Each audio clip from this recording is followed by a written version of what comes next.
బాహుబలి నామజపం చేయడం ఇప్పుడు జనాలకు బాగానే అలవాటైంది. ఆ సినిమాలో క్యారెక్టర్లు అంతగా జనాలకు దగ్గరైపోయాయి.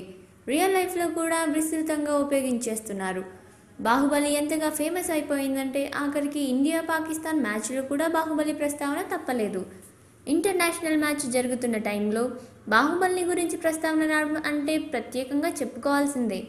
ముఖ్యంగా బాహుబలిని కట్టప్ప ఎందుకు చంపాడు అనే అంశంపై ఆసక్తికరమైన మాటలు సాగాయి.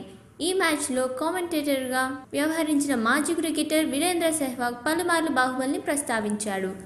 బాహుబలిని కట్టప్ప ఎందుకు చంపాడో తెలిసింది, కానీ రోహిత్ శర్మను విరాట్ కోహ్లీ ఎన్నిసార్లు రనౌట్ చేశాడంటే మాత్రం చెప్పడం కష్టమే అంటూ వ్యాఖ్యానించాడు సెహ్వాగ్. ఇదే ప్రశ్న రోహిత్ శర్మ చెంతకు కూడా చేరింది.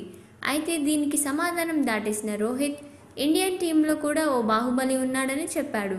శిఖర్ ధావన్ కుమారుడు ఎప్పుడూ అందరినీ తెగ గుద్దేస్తూ ఉంటాడట, అందుకే అతడిని బాహుబలి అన్నాడు Rohit Sharma. Please subscribe. Filmy events. Filmy events. Filmy events. Filmy events.